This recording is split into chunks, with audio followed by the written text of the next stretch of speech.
que nosotros, los que tuvimos el privilegio de nacer en un hogar cristiano y asistir a la escuela dominical desde pequeños, hemos escuchado, ¿sí?, la historia de José, y dibujamos la túnica de José, que Jacob le hizo a su hijo favorito, ¿no? Y muchos vemos que esto causó un gran malestar, ¿no?, entre los hermanos de José, los mayores, ¿no? José era de los menores, y ellos tenían envidia, ellos guardaban un rencor, y a causa de los sueños, ¿no? José tenía sueños y les incomodaba. Entonces ellos en todo momento, dice que no le podían hablar pacíficamente a José, sino que ellos a toda hora buscaban, pues, como le hablaban ásperamente, ¿no? Bien, entonces vemos que ya han pasado, cuando los hermanos tienen la oportunidad, y dice que venden a José, ¿cierto? Lo venden a una caravana de ismaelitas, pero antes de eso lo meten en una cisterna, ¿sí?, a una cisterna, y dice que José empezó a gritar para que lo ayudaran, pero los hermanos, ¿qué? No les importó, sino que lo dejaron allí, bueno, lo vendieron, y como que si nada hubiera pasado, o sea, vendieron a su hermano y continuaron con sus vidas como si nada. Le dijeron a Jacob que una mala bestia lo había devorado, y ensangrentaron así la túnica de colores y se la llevaron así, ¿cierto?, de algún animal que mataron, y bueno, entonces vemos que fue un engaño, un pecado ahí oculto, ¿no? Y mire, pasan, y ya sabemos que todo lo que le tocó pasar a José, ¿no? Dice que estuvo 12 años en prisión, ¿sí? En la cárcel estuvo 12 años, bueno, le tocó pasar diferentes adversidades, ¿no? Fue acusado falsamente por la mujer de Potifar, ¿cierto? Pero en todo lo que hacía, sin embargo, dice la Biblia que él prosperaba, ¿no? En la cárcel dice que él era un hombre muy sabio, y en la cárcel fue el primero y todo estaba en orden porque él estaba a cargo, ¿no?, de esa cárcel donde él estaba. Luego de eso, él interpreta los sueños, ¿no?, del copero, el panadero, y luego se olvidan, ¿no?, se olvidan de él, y luego interpreta los sueños de Faraón. Cuando esto sucede, ya José es puesto, ¿no?, en alta posición, y bueno, sabemos el sueño de las vacas que tuvo Faraón, vacas gordas y vacas flacas. Bueno, esa historia yo creo que ya es bien conocida por nosotros, pero mire, pasaron 20 años para que este suceso llegara, 20 años. Cuando dice que ellos llegaron a comprar comida, y bueno, pues él se conmovió cuando los ve, pero ellos no los reconocen, ¿sí? Tal vez porque los egipcios se maquillaban mucho los ojos, ¿sí? Entonces era diferente, ¿no? Y había pasado además mucho tiempo, ¿no? 20 años, José era un jovencito cuando empezó, pues, cuando lo vendieron. Bueno, entonces luego de eso dice que ya los despidió con todo el alimento, pero José le dijo al mayordomo que pusiera el dinero en cada costal, pero en el costal de José, que pusiera la copa de plata, en la que él adivinaba. Bueno, nosotros sabemos que muy posible no era así, ¿cierto?, sino que era como para hacerles creer verdaderamente que él la adivinaba, ¿sí?, porque era parte de la costumbre de los egipcios. Pero cuando ya iban ellos saliendo de la ciudad, no había salido todavía, cuando le dicen allí, devuélvalos y dígale que por qué me pagan así de mal, sabiendo que yo les he hecho mucho bien. Y cuando lo encuentran, los devuelven y dicen, ¿cómo así? O sea, mire, ellos en ese momento se creyeron inocentes. Ellos dijeron, no, nosotros no hemos hecho nada, y mejor dicho, que me disculpen, ¿cierto? Entonces vaciaron todo, y vieron que la copa estaba en el saco de Benjamín, en el menor, en el que ellos amaban, en el que el papá amaba, ¿no? Y que recordemos que para que Benjamín llegara con ellos, Jacob, mejor dicho, tuvo que, casi que no lo deja salir, sino que Judá tuvo que ponerse, como dijo, Judá llegó y dijo, no, vea, si algo le pasa a él, yo me encargo, o sea, yo soy el culpable ante tú. Entonces Judá se puso ahí, ¿no?, como en lugar de Benjamín.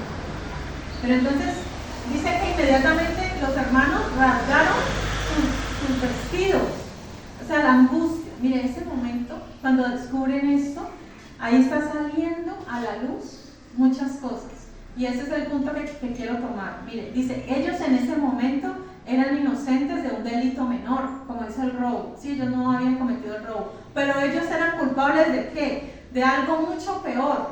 ¿De qué eran culpables ellos?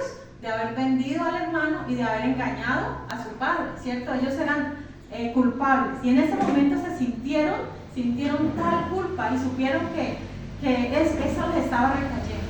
Porque mira, a veces nosotros queremos seguir tapar ciertas cosas y pretender que la vida siga como si nada hubiera pasado, ¿no?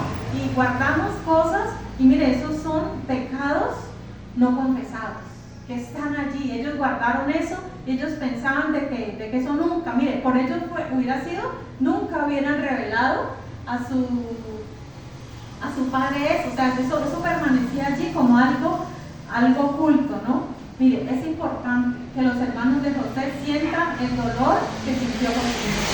Sí, ahí estaban sintiendo aquellos gritos que años atrás ellos no quisieron escuchar. En ese momento, pues estaban escuchando esos gritos en el corazón de ellos. Mire, y es la voluntad de Dios, este plan. O sea, todo esto Dios lo permitió así. ¿Por qué? Porque tardó 20 años para que los gritos de José fueran escuchados en sus corazones. Es importante confesar las ofensas para sanar las heridas a quien las hemos causado. Igual debemos perdonar si nos han ofendido, aunque nunca escuchemos esas confesiones, aunque nunca escuchemos que nos pidan perdón, igualmente debemos de perdonar, ¿cierto? Que a veces no es fácil. Mire, esto, digamos, son problemas familiares, conflictos familiares, que uno a veces dice, uy, no, pero esta familia, ¿qué tal lo que pasó allí? Pero nosotros no sabemos, cada uno, nadie sabe lo de nadie, ¿cierto? No sabemos en los hogares cuántas cosas pasan. Mire, entre familias hay violaciones, hay asesinatos, hay hurtos, hay peleas, hay incestos, o sea, todas estas cosas que aparentemente nunca salen a la luz, sino que están ahí ocultas. ¿Y qué pasa? Es necesario que en algún momento, dice la Biblia que no hay nada oculto que no salga a la luz. En algún momento dado, todas estas cosas salen, porque dice que ante Dios todas las cosas están desnudas, exacto, no hay nada oculto.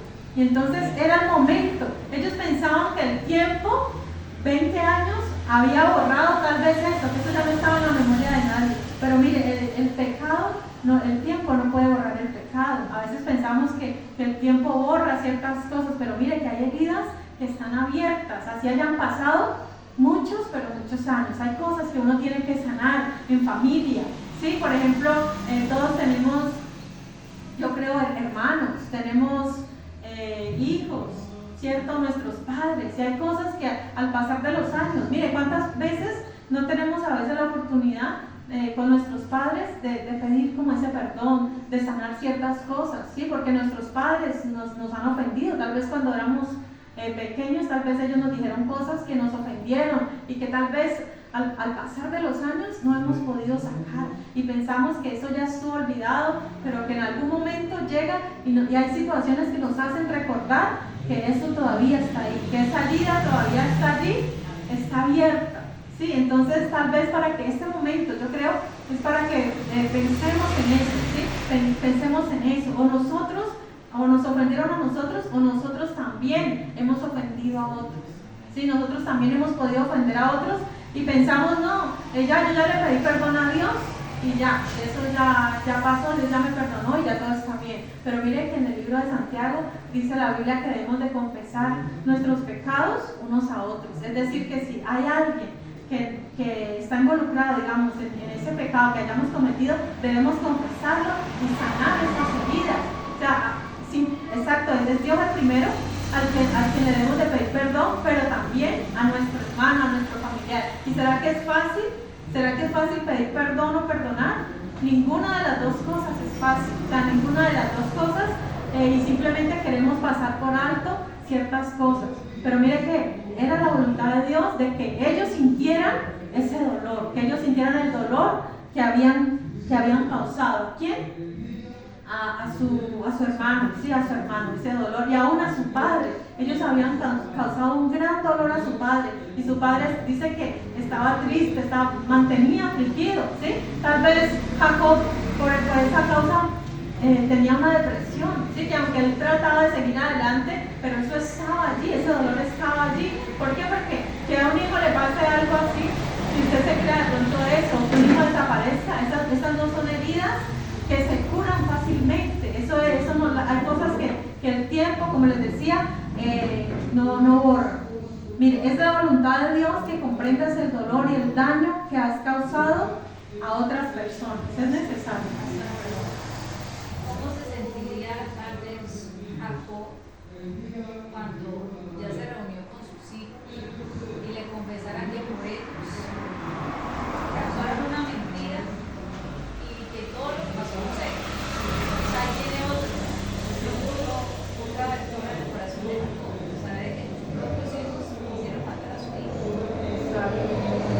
Claro, porque mire, uno como padre, bueno, yo solo tengo un hijo, pero los que pronto tienen más de uno saben que quieren esa armonía, ¿no? Yo no creo que ellos quieran que vivan peleando el uno con el otro y que se odian, ¿sí? Y mire, entre más hijos hay más posibilidad de que más peleas. Por ejemplo, en mi caso, nosotros somos 8, y usted cree que entre todos nos hablamos. Yo busco siempre, obviamente, estar en paz con todos, pero ¿qué pasa? Hay unos que simplemente se forman como grupos, ¿sí? El uno habla al otro, el otro al otro, y así. Y hay envidias, hay peleas, hay pleitos, y no debería existir entre hermanos, pero es así. Al pasar de los años es así. Mientras que yo veo que si de pronto son más poquitos hijos, como que es más fácil que mantengan como unidos, ¿no? Eso es lo que yo he visto, no sé, cierto que sí, en el caso de pronto de ustedes, de sus familias, pero es así. Pero entonces a un padre le causa un gran dolor eso, ¿no? Claro que obviamente bueno, recordemos que es que Jacob amaba a Raquel, ¿cierto? Y a sus dos hijos que tuvo con ella. De pronto eso le hizo que él se inclinara más hacia ellos dos, ¿no? Pues que también de pronto en cierta forma no lo supo manejar muy bien. Fue muy evidente, ¿no? La preferencia que él tenía, y eso hizo también que sus hermanos mayores... Es que el otro era más tosco, los era más tosco. Sí, claro. Se dejaba más manejar. Exacto. Mire, ellos engañaron a su padre, y también en este momento estaban siendo engañados, ¿cierto? Ellos estaban siendo engañados. Dice la Biblia que todo lo que el hombre sembrare, eso también segará. Mire, antes de José darse a conocer a sus hermanos, necesitaba saber si había un verdadero arrepentimiento, ¿sí? Jesús se dará a conocer también a sus hermanos los judíos, ¿sí? Llegará un momento, yo quiero que leamos ahí en Apocalipsis 1:7, leamos ahí, esta parte también es importante. Así como José se va a dar a conocer a sus hermanos, también Jesús se dará a conocer a sus hermanos los judíos. Dice así Apocalipsis 1:7: He aquí que viene con las nubes, y todo ojo le verá, y los que le traspasaron y todos los linajes de la tierra harán lamentación por él. ¿Sí? Amén. ¿Sí? Dice que en la segunda venida de Cristo, Cristo viene y dice que todo ojo le verá. Todo ojo le va a ver ¿a quién? A Cristo. ¿Y quiénes van a lamentar? Los que le traspasaron, y además todos los linajes de la tierra, ¿sí? Van a decir, uy, ¿cómo así?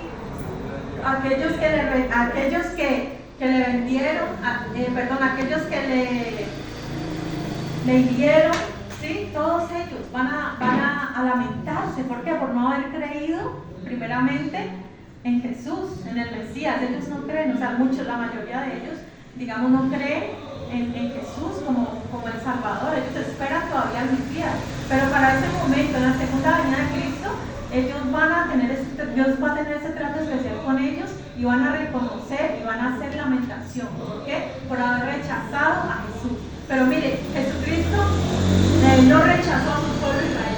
A pesar de que los judíos le rechazaron a él, dice que desechó Dios a su pueblo Israel. En ninguna manera, dijo el apóstol Pablo, no ha desechado Dios a su pueblo Israel. Por eso nosotros debemos amar al pueblo de Israel, a nuestros hermanos los judíos. ¿Por qué? ¿Por qué debemos amar a los judíos?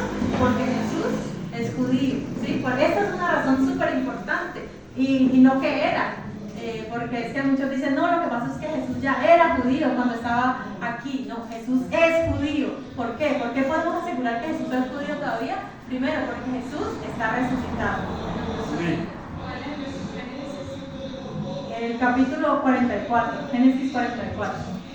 Mire, Jesús está vivo, está resucitado, y además dice que Él es el león de la tribu de Judá. O sea que él se identifica como uno de ellos, perteneciente ¿a quién? A la tribu de Judá. Entonces Jesús por siempre es judío. Ya no que él, no, mientras en su parte humana solamente, no, por siempre Jesús. Y por eso nosotros vamos a vivir también en la nueva Jerusalén, ¿sí? Entonces no en esta Jerusalén pasajera, pero Cristo quiso tomar el nombre, llamarla como algo nuevo y hacer esa ciudad, esa morada celestial, ¿sí? Con su mismo nombre. Entonces por eso nosotros debemos amar a Israel y orar por ellos, ¿sí? Dice la Biblia que sean prosperados los que te aman. ¿Los que aman a quién? A Jerusalén, a Israel. O sea, orar por ellos. Siempre el Señor, hay una promesa que Dios le dijo a Abraham: bendeciré a los que te bendijeran y a los que te maldijeran, maldeciré. Y yo creo que ninguno de nosotros quiere que la maldición esté, ¿cierto?, sobre nosotros, ¿no? Hay una promesa de bendición. Y también, ¿no?, en el Salmo dice: sean prosperados los que te aman. O sea, que amemos y oremos. ¿Oremos para qué? ¿Cuál es el motivo de la oración? Para que ellos conozcan al Mesías, para que ellos se conviertan a Cristo. Entonces, repito, así como José se dio a conocer a sus hermanos, Jesús también se va a dar a conocer a sus hermanos los judíos. Bien, ahora sí, continuamos aquí, estamos viendo el capítulo 44 de Génesis. Bueno, cuando ellos llegan y ven que estaban en Benjamín, ellos se devuelven inmediatamente y le dicen: ¿cómo así? Entonces José les dice: ¿cómo así ustedes me están pagando mal? Yo les hice bien a ustedes.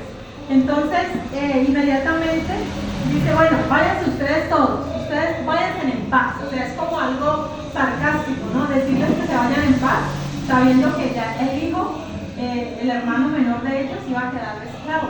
Le digo: váyanse y déjenmelo aquí. O sea, lo que estaba haciendo José era probándolos, ¿sí? Era probándolos a ver si verdaderamente habían cambiado o si estaban igual. ¿Y qué podemos notar en nosotros? ¿Si habían cambiado o no habían cambiado? ¿Si habían cambiado?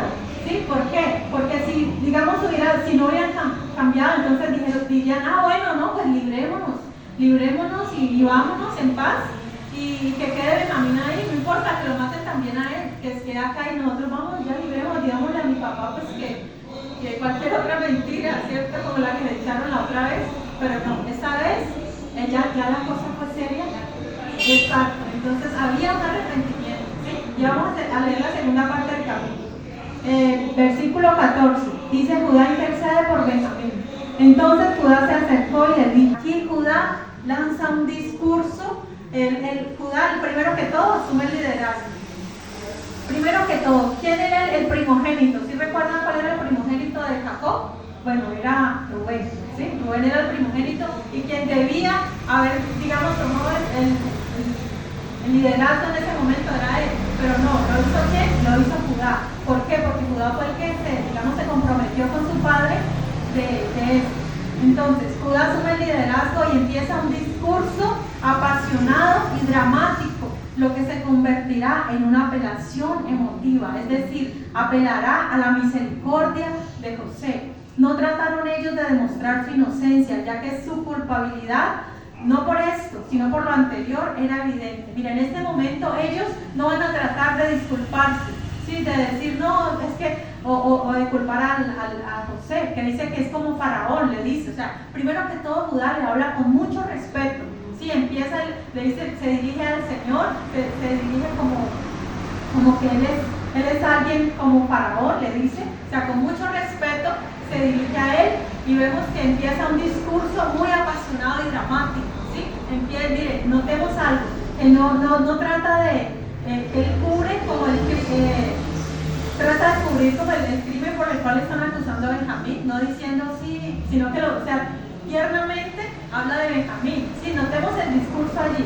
¿Qué dice? Dice, bueno, primero que todo, ellos apelarán a ¿qué? A la misericordia de José. Sí, ellos no van a defenderse, a decir no, tú sigue, sino que van a decir más bien pedir pues misericordia. Dice, ellos muestran su misión a José, tal como lo predijo José en uno de sus sueños.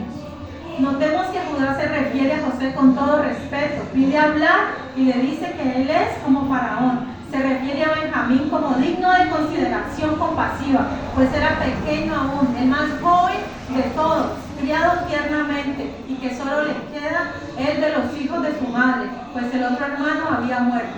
Bueno, entonces, lo primero que, digamos, lo primero que tengamos en cuenta de este discurso es que habla de Benjamín como alguien tierno, alguien joven, ¿sí? Alguien y también luego le dice, pero usted me lo hizo llamar, o sea, nosotros lo trajimos acá, pero por orden expresa. O sea, primer argumento de Judá es que Benjamín es todavía joven, criado tiernamente, entonces eso es lo primero que quiere hacer, pues como dramatismo, digámoslo así, para que tenga compasión de José. Dice, algo que mencionó es que ellos trajeron a Benjamín como orden expresa de José. O sea, él también llega y argumenta, no, es que miren, nosotros te contamos esto, que teníamos un hermano, pero tú dijiste, ven y tráelo expresamente. O sea, si usted no me hubiera dicho que lo trajéramos, no lo traeríamos. Y el tercer argumento, el más fuerte, es que les dice que si no lo llevan a Benjamín con su padre, él va a morir. Dice, mi padre va a morir, es un anciano, y ya él perdió un hijo. Y imagínate, si pierde el otro, ya va a morir. Entonces, ¿ahí qué pasa? Ahí ellos están mostrando un verdadero arrepentimiento. Ellos están mostrando que ya no quieren que su padre hace lo mismo que la otra vez, ¿sí? Es lo que ellos están diciendo. Bien, entonces dice una de las profecías más adelante que vamos a ver, que bueno, que está en el libro de Génesis, es que cuando Jacob va a morir y empieza a hablar de cada uno, dice que a Judá lo van a alabar el resto de sus hermanos. Mire, Judá superó en elocuencia, en sabiduría a sus hermanos, ¿sí? Y en ternura hacia su padre. Este fue Judá, un hombre tierno, ¿sí? Pues ya sabemos que es el ancestro, ¿no? del Señor Jesucristo. Aquí vemos este discurso que fue muy elocuente, ¿sí? Mire, y también podemos ver que ya no tenía una mentalidad egoísta. Veamos el versículo 33. Dice,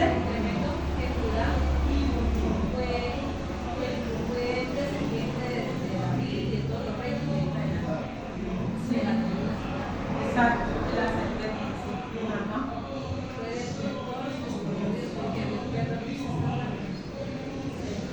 Bueno, versículo 33 dice, te ruego por tanto que quede ahora tu siervo en lugar del joven, por siervo de mi Señor, y que el joven vaya con sus hermanos. Mire, cuando yo estaba estudiando esto, o sea, yo sentí una emoción tan grande, yo lloré, o sea, yo soy muy sentimental. Y yo cuando, o sea, es que no es posible uno estudiar la palabra y no sentir lo que la palabra de Dios nos quiere transmitir. ¿Qué entendí yo aquí? O sea, lo mejor que es, que como les decía, vamos por favor a Hebreos 7:14, y si alguien me lo tiene, por favor, yo también lo voy a buscar. Es muy hermoso. Hebreos 7:14.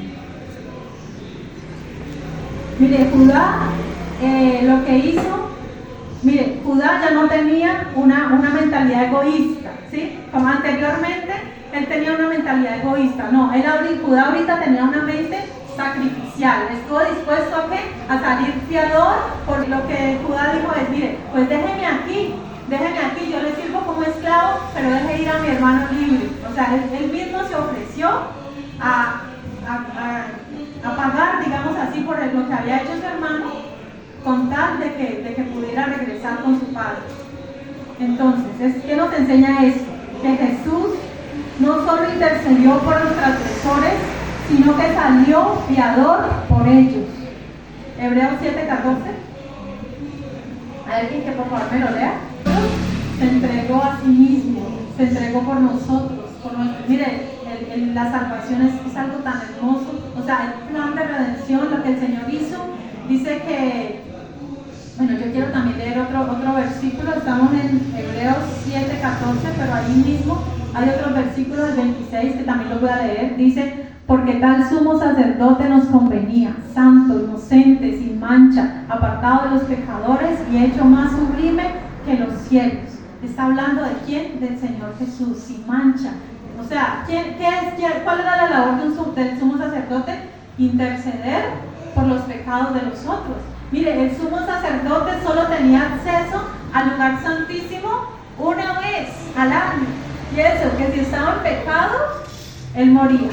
Sí, él podía morir. Incluso dice que el pie le ataban como una cuerda, porque si llegaba a morir, si llegaba a estar en pecado, llegaban y lo jalaban porque no podían entrar. O sea, todo aquel que entrara sin ser autorizado moría. O sea, solamente el sumo sacerdote una vez al año. Imagínese eso. O sea que él tenía que estar, digamos así, en santidad para poder interceder por los pecados del resto del pueblo, ¿sí?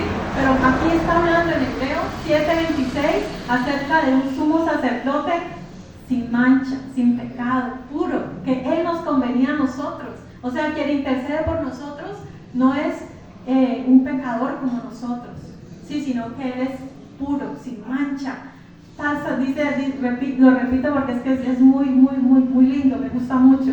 Dice: porque tal sumo sacerdote nos convenía, santo, inocente, sin mancha, apartado de los pecadores y hecho más sublime que los cielos, el Señor Jesús. Entonces, aquí en el Antiguo Testamento, en el libro de Génesis, podemos encontrar al Señor Jesús en todo lado. Sí, ya lo vimos que más adelante se va a presentar a sus hermanos los judíos, y que aquí vemos que se está mostrando en Judá cómo Jesucristo más adelante va a interceder por nosotros, y no solamente va a interceder, sino que asimismo va a entregarse, va a ocupar nuestro lugar, porque es que miren, nosotros éramos los que teníamos que estar en el lugar de Jesús, en la cruz, cuando él está siendo clavado, cuando Él está recibiendo azotes. Hablemos un poquitico nomás acerca de lo que fue el Calvario. Dice, bueno, eso fueron unas horas de tortura para Él, ¿no? Y o sea, era tanto el dolor que él sufrió, que dice que Él quería que pasara, o sea, que ese momento no existiera. O sea, pasa de mí esta copa, si es tu voluntad, pero que no se haga mi voluntad sino la tuya. ¿Por qué? Porque nosotros podemos decir: no, es que Él era Dios y Él no iba a sentir ningún dolor.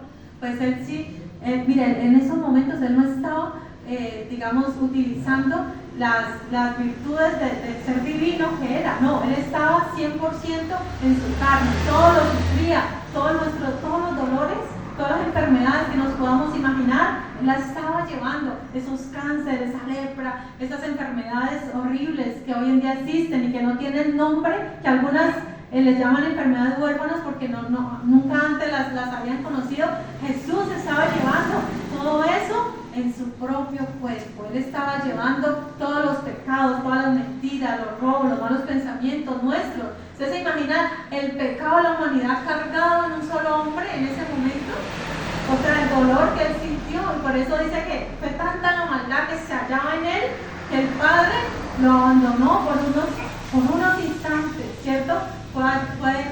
Dice que el Padre no tolera el pecado. En ese momento dice que se sintió solo. Imagínate, Jesús se sintió solo. Dice: Padre, ¿por qué me has abandonado? Pero porque era por su condición, llevando nuestro castigo. Dice que el justo muere por los injustos. Es maravilloso, amado hermano, cuando nosotros pensamos en lo que hizo Jesús por nosotros. Hay un himno muy hermoso que dice: maravilloso es cuando pienso que Dios me ama a mí. ¿No es maravilloso pensar en lo que Él hizo? A veces nosotros nos sentimos: no, pero es que nadie me ama, pero es que yo tan feo, yo tan pobre, ¿cierto? Yo tan viejo, ya. A veces nos sentimos así de alguna manera, nos sentimos que no encajamos en la sociedad, pero mire, Jesucristo nos amó, de tal manera fue su amor, que Él pensó en nosotros en este momento, en su eternidad. Él piensa en nuestro respirar, en nuestro levantar cada día. ¿Algunos de ustedes saben cuántos cabellos tienen en su cabeza? ¿Algunos lo saben? No lo sabemos. Sin embargo, Dios dice que Él sabe cuántos cabellos tenemos. Es algo increíble. Él conoce cuántas células. Él conoce cuántos litros de sangre, de agua hay en nuestro cuerpo. Él lo sabe. Cosas que ni siquiera nosotros mismos sabemos. Entonces, mire, esto es importante. Cristo, el mediador de un nuevo pacto. Bueno, más adelante, si continuáramos leyendo, dice que cuando José escucha todo esto, leamos solamente el versículo 1 del capítulo 45, dice: no podía ya José contenerse delante de todos los que estaban al lado suyo, y clamó: hacer salir de mi presencia a todos, y no quedó nadie con él al darse a conocer a sus hermanos. Luego dice que metió gritos, o sea, él lloró a gritos. En ese momento, él estaba, imagínate ese momento que hasta la casa del faraón escucharon los gritos de José. José en ese momento estaba sanando sus heridas, esas heridas que aparentemente estaban sanas, pero no, había una herida abierta. Sí, él se iba, pero mire que José no guarda ya rencor por sus hermanos. Él les dice: mire, todo esto fue parte del plan de Dios. O sea, lo que vemos hoy es ¿para qué? Para que no muramos de hambre, para preservación de vida, ¿no? Porque recordemos eso, ¿no? Que él estaba allí con un propósito. ¿Cuál era? Era, recolectar alimento para cuando llegaran los años de hambre, ¿no? Hubo 7 años de abundancia y vendrían 7 años de escasez, de hambre.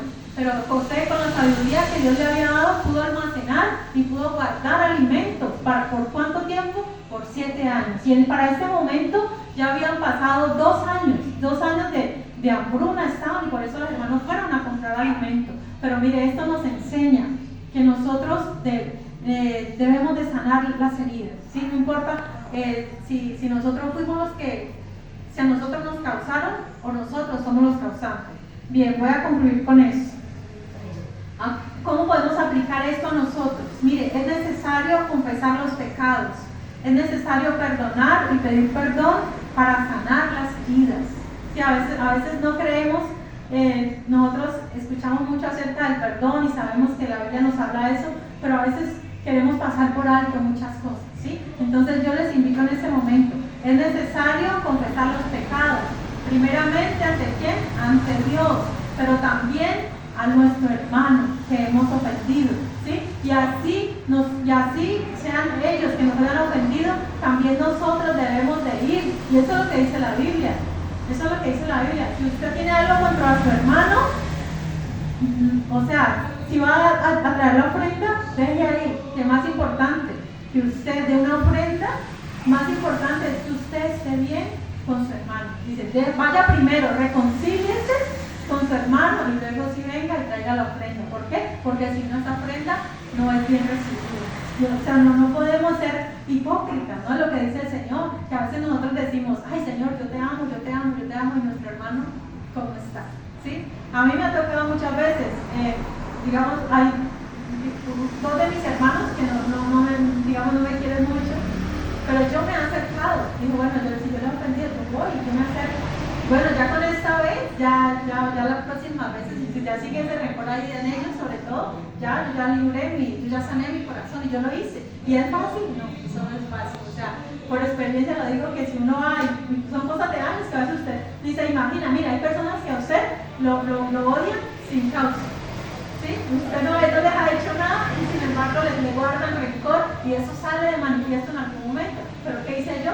Yo fui y yo le dije: mira, si usted tiene el perdón, si yo lo he ofendido, perdóname, pero yo no quiero cargar con esto, porque yo no sé en qué momento yo muera o usted muera, y yo no puedo predicar la palabra y estar ahí con esa espina. Ya si ellos siguen, bueno, ya es problema de ellos, pero yo tengo mi corazón sano, ¿sí? Y no solamente hacia mis hermanos en la carne, sino también entre hermanos en Cristo, porque también eso aplica para nosotros en la iglesia, porque también somos una familia, y a veces los hombres son como los más difíciles, ¿no? Para pedir perdón. Los hombres dicen: no, yo pienso que las mujeres somos como más fácilmente podemos llegar a la reconciliación, mientras que el hombre, por su iniciativa propia, son como más poco emocionales. Entonces bueno, se abstienen de pedir perdón, ¿no? Y a veces es difícil para ellos, tal vez por el orgullo, reconocer que han ofendido a otros.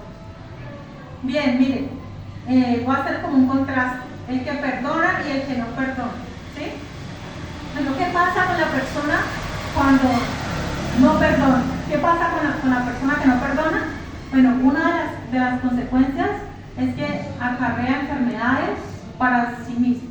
Mire, hay enfermedades que son espirituales, no todas son físicas, hay otras que son mentales, pero muchas de estas provienen, algunas de ellas, por no perdonar o por odiar. Por ejemplo, ¿qué enfermedades trae la falta de perdón? Afecta el sistema inmunológico, inflamación crónica, úlceras, ¿sí? Altibajos en la presión. Todas estas enfermedades, muchas veces la causa es por falta de perdón. Mire, cuando hay personas que cuando perdonan a otros sienten tal alivio, y hay otras personas que para poder morir, para poder descansar, tienen que llamar a alguien y confesar algo y así como que ya la persona descansa. Exacto, pero mire, ¿por qué uno esperar, digamos, hasta esos momentos de la muerte para pedir perdón? O sea, yo creo que como cristianos, como hijos de luz, debemos hacerlo en vida. Ese familiar que nos ofendió, ir, decirle, vea, si somos nosotros los que ofendimos, ir a ofrecer nuestras disculpas, ¿sí? Reconciliarnos, es bueno la reconciliación en vida, ¿sí?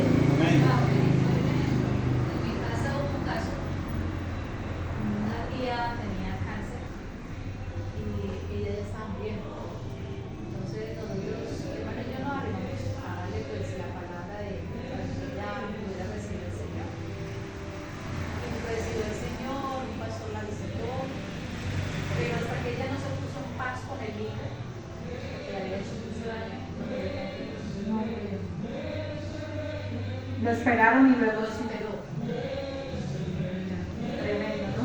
Entonces no esperemos, no, porque nosotros a veces pensamos que todo está bien y queremos tapar. Perdón, pastora, cuando en las familias el padre no castiga al hijo, cuando está muriendo pide a un familiar que le den 2 o 3 vueltas para poder descansar. Tremendo, no lo había escuchado. Sí, anteriormente eso lo hacían. Sí, para Los padres que no castigaban a su hijo desde pequeñito y ya era un hombre y él se iba a ir de esta vida para la otra, pero estaba atormentado por no haber castigado y corregido a su hijo en tiempo. tremendo, ¿no? Cosas así que se guardan en el corazón y es triste que eso pase a última hora, ¿no? Como les digo, es mejor a tiempo para que usted pueda estar que para cómo está pasando. Exacto, claro, no permitir pues, o sea, aprovechar el tiempo perdido, ¿no? Reponer el tiempo perdido. Entonces, el que perdona vive en paz, sí, el que perdona vive en paz, mientras que el que no perdona, y además, otra importante, ¿no? Es una alerta que les doy aquí. Si no perdonamos, tampoco seremos perdonados. La Biblia dice que el que no perdona, o sea, no hay manera de que una persona muera con odio hacia sus padres y que Dios el Señor perdona. No.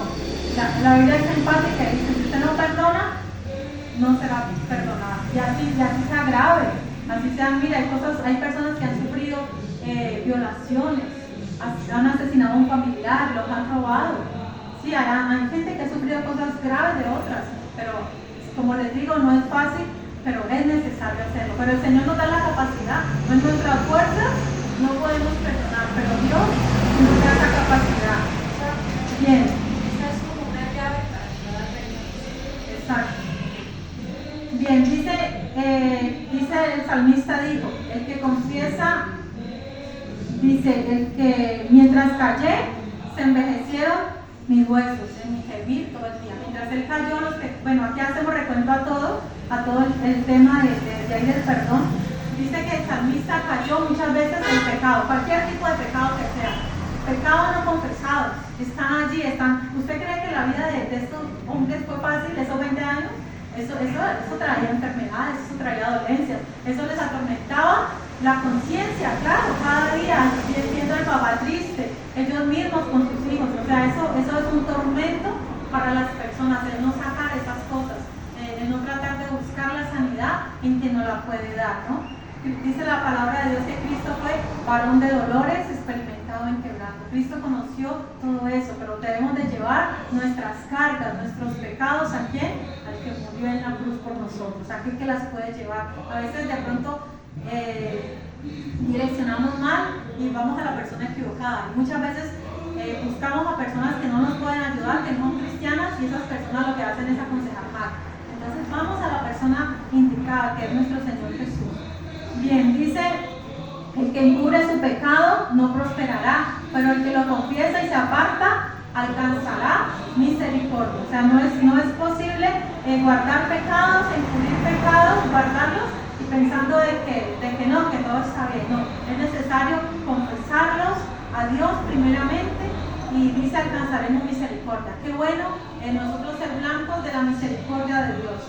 Y hay otro versículo que dice, no os engañéis, Dios no puede ser burlado, pues todo lo que el hombre sembrare, eso también segará. Ellos pensaban de que eso iba a quedar ahí oculto, pero no, estaba preparado en ese momento, y es peor, ¿no? Es peor cuando todo sale a la luz así, digamos, es cierto de sorpresa. ¿Por qué? Porque es más el daño causado, ¿no? Mientras que si nosotros voluntariamente vamos, o si es un pecado, si lo confesamos a Dios, bueno, hay sanidad y no es necesario que otras personas nos juzguen, ¿cierto? Bien, y por último, bueno, les quiero convocar. Dice, yo les propongo a ustedes, a cada uno de ustedes, que si ustedes ven que en su familia, o de pronto ustedes no están involucrados, pero si hay familiares, les propongo que busquen como una reunión familiar, ¿sí? Precisamente que se acerca diciembre y muchas veces se utilizan estas fechas pues para estar en paz, para reuniones, para comidas, ¿cierto? Les propongo eso, que ustedes, si los involucra a ustedes o a otros de sus familiares, busquen esa paz, ¿sí? El apóstol Pablo, por ejemplo, buscó la reconciliación entre Filemón y Onésimo, ¿sí? A ver rápidamente, Onésimo fue un esclavo de Filemón que se fugó y al parecer le robó, ¿sí? Pero entonces en la cárcel el apóstol Pablo se gana a ese esclavo y le dice recíbelo a él, perdónalo a él, pero ya no como esclavo, sino que recíbelo como un hermano en Cristo, ¿sí? Entonces, ¿qué hizo el apóstol Pablo? Lo que hizo fue mediar entre este y este para que se pusieran en paz, para que Filemón pudiera sanar estas heridas, porque aunque Filemón era un hombre rico, a nadie le gusta que lo roben, ¿cierto? O que lo engañen, que lo traicionen. Pero entonces el apóstol Pablo buscó ese momento de unidad. Entonces igual ustedes, nosotros también somos llamados ¿a qué? A la reconciliación. ¿Sí? Si vemos que hay dos familiares que están mal, busquemos, si es posible, orémosle a Dios que nos ayude, que ayude ese momento y que pueda llevarse a cabo esta reconciliación. Entonces esto es, y también en la iglesia, no solamente familiarmente, también dentro de la iglesia también hay cosas, ¿sí? Muchas veces los hermanos se cargan, es que el pastor no me visita, es que el pastor visita solo a la líder, ¿sí? Eso pasa a veces, y a veces el pastor también, no, lo que pasa es que los hermanos son muy ingratos, no vienen, hay que estarlos llamando para que hagan las cosas, o sea, la carga es de parte y parte, pero busquemos esos momentos para no estar cargando con eso, porque a veces pasan los años y no, como que mire, cuando uno pasan los años, pasa el tiempo, las cargas son peores, mientras que si uno está sanando continuamente es mejor y las cosas ya, o sea, ya no hay motivo para recordarte lo que pasó hace 5 años. Ah, no, pastor, es que usted hace 5 años no me saludó, yo vine acá y usted no me saludó, hace 5 años. Imagínate tener cosas de Santiago. Exacto, entonces vamos sanando porque se van presentando cosas, o sea, esa es la idea, lo que el Señor quiere hablarnos en esta hora, ¿sí? Que sanemos en nuestros corazones, amén. Bien, entonces, esto es todo, amados hermanos. El llamado es, vamos a confesar nuestros pecados a Dios y también a nuestros hermanos, amén. Estemos de pie, gracias a Dios.